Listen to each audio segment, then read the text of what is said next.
Engineering 305 streaming video of me solving the FEA homework that we're going to be working on in class today, literally today. Just an example of what I'm doing, what I'm going to do to check it out. And ta-da, here you go. That's Inventor. I got the right software up. So there you go. English, standard inch part. Inches. That's my default unit. I'm going to work XY plane to make my rectangle. New sketch. The first decision you got to make is what size is it going to be. It goes from there to there. I got that. I said kind of an aspect ratio 3 to 10. I am going with 1 in this direction. No, I'm going with 2 in that direction. And the reason I'm going with 2 is, this is going to be really stiff. I was going to make this aspect ratio of 3. I'll go 4 just to make it interesting. But now that's 8, and that's just too big. That's a big chunk of steel. I'm really going to have to put, or aluminum, or putty, or whatever. But the reason for using 2 was because then my radius is 1, and so when I go to calculate my angle of deflection, I can just read it right off the side here. And I'm still going to stick with this because that's going to give me it's going to give me an accurate result. But since you aren't going to do it the way I'm going to do it, I'm going to make this 2, and I'm going to make this 0.25.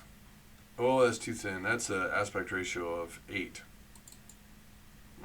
0.375. I don't know. I'm just screwing around, obviously. Obviously, I don't have a huge plane. Oh, you know what else I did wrong is I mated that in the corner. I'm starting all over. And you'll see why in a minute. It'll take more than a minute, but I want that. And, see, this is hard. This is hard. Because it's solid, because it's not SolidWorks. All right, dimension. There's 2. I got something graphical going on with the screen that I'm not getting, right? Could you see that? I'm not getting the full number when I type it in, but I can see it later. And then this is 3/16, and that is 3/8. All right, there it is. And now, the reason ultimately is now I have an axis. My z-axis is going right down the center of my part.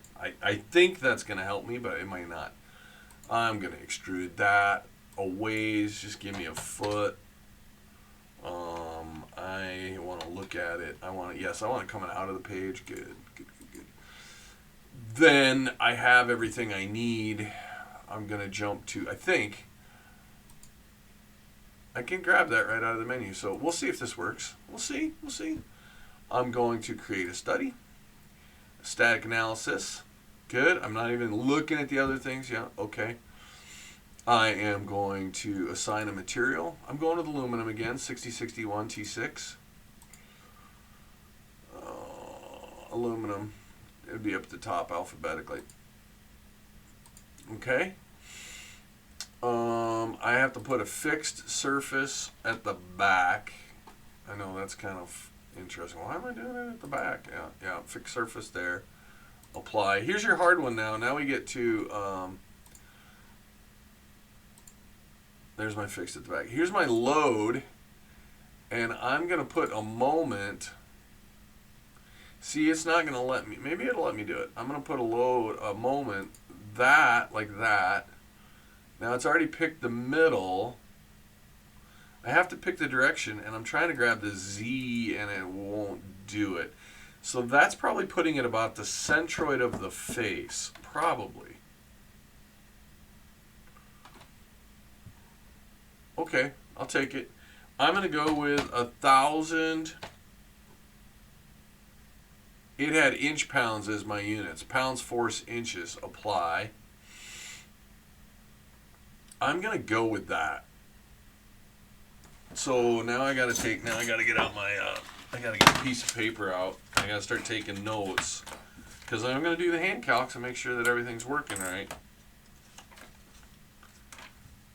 Okay, so let's triple check this.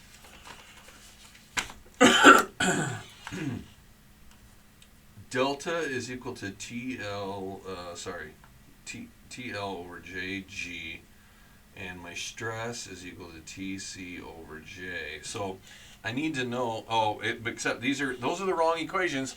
I now need the alpha and beta equation. So alpha was equal to, the short one is equal to 3/8, and A, not alpha, A was equal to 3/8. B was equal to the height, which was 2.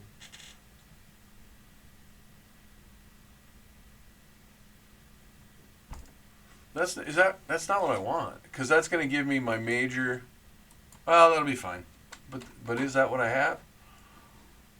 Finish analysis. Edit sketch. Yeah, I've got 3/8 wide by 2 inches tall. Okay, yeah, it'll work. It'll work. It'll give me answers. It may not. I did that so my stress wouldn't correlate quite as well, and that's why. All right, stress analysis, back to it. I think I have everything I need. I'm using aluminum. I should go check the properties, materials. It was aluminum 66 after after heat treat, blah, blah, blah. Physical. I need the G, mechanical. Shear modules, 3.75 E6. G equals 3.75 E6. All right, right there. Cancel. Cancel. I'm just going to run it. Cancel that. Simulate. Oh yeah, you got to hit the run button here.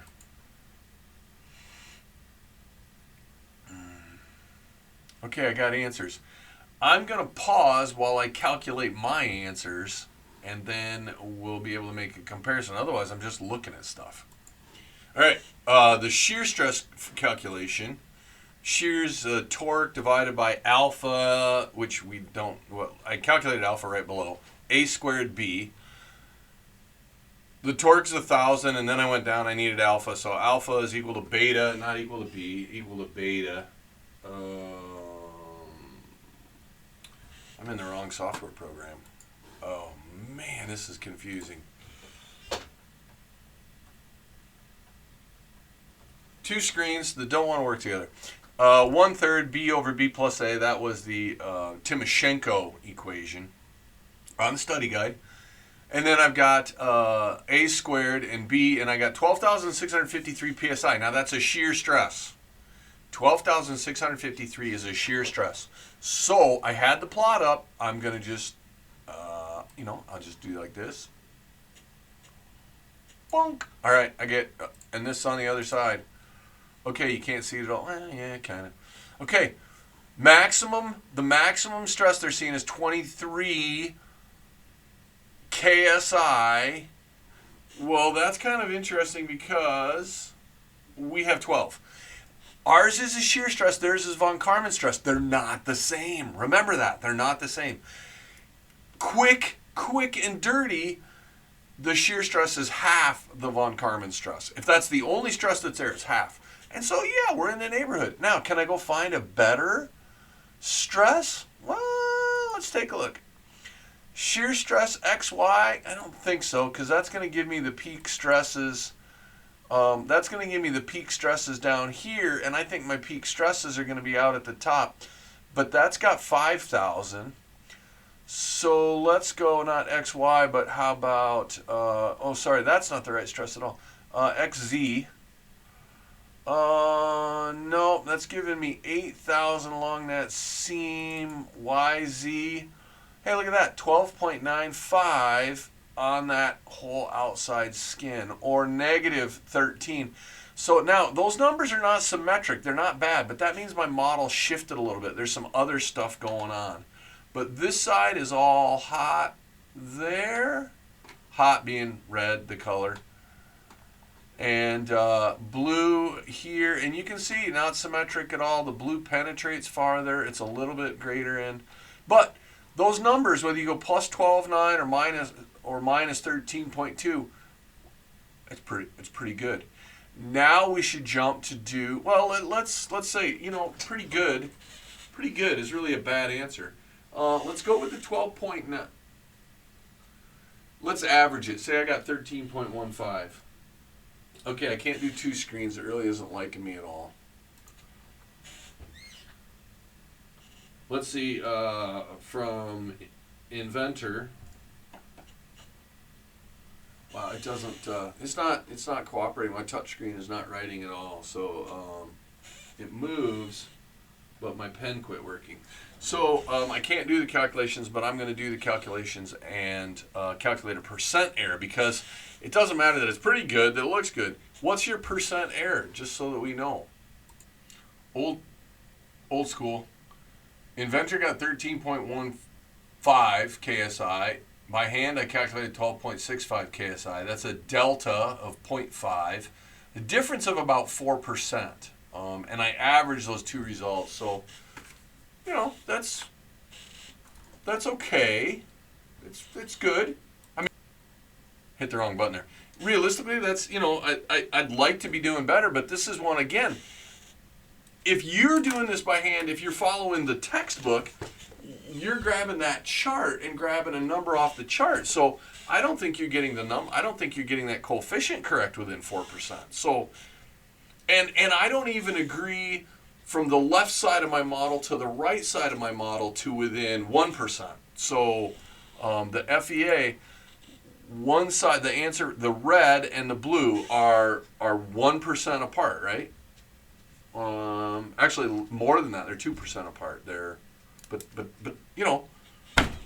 we're close. We're close. The other thing I want to check is my displacement.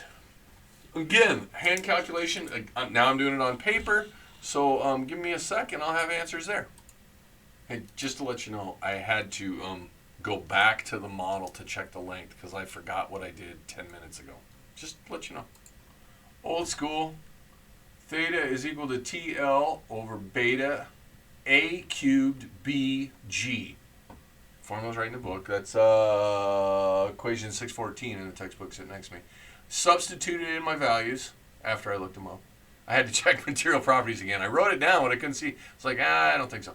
I got a theta 0.1079. That's my theta. Now, if I look at my results, which are on the screen, if I get my big mug out of the way, let me work on that here. Ooh, bye. If I work on that, they're giving me the maximum displacement of 0.099 out here. Now, if you remember that my height was 2, so my radius from the centroid out to that is 1. So the angle, theta, is going to be the deflection divided by the radius. That would be my angle. So since I'm dividing by 1, the deflection out at this end is the radial deflection of that piece. So I'm saying 107, 108, and they're giving me 0.099 or 1 or 0.1, and so I'm off by 8%. It's actually kind of large. However, this is my total displacement, not just the rotational displacement. This may have some displacement in the y direction as well. So we have to look at that. And the way we do that, we'll just get a different plot. We'll just look at this displacement in the r direction only, and in the x direction only. And it's a little bit worse. It's a little bit worse. It's very little different, honestly, right? Why is that? Well, that's because the y displacement that I was worried about is very, very small. Very, very small. And you can see I do shift. Oh, that's interesting. Not symmetric. Everything shifts upward. If I look at this from the end, that shifted down. Why isn't that giving me a negative displacement of that point? Well, these are the things you ask. I'll go back and look at my x displacement. Oh, it's only giving me the positive displacements.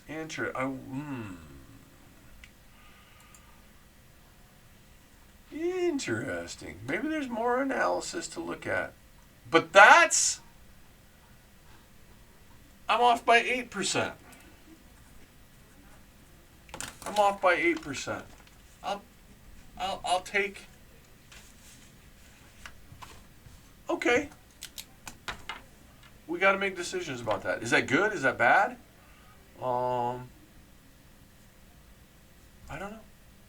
Yeah, I like it. Do we get better answers if our beam is higher aspect ratio or lower aspect ratio? Do we get more accurate to our calculated numbers? I don't know. I've never done that. That'd be interesting. It sounds like it'd be something could go on the report for bonus credit. But there you go. There's your video. Hope you're doing well. Don't worry, more to come. Oh, that wasn't the stop button. That was the finish analysis button. Here's the stop button.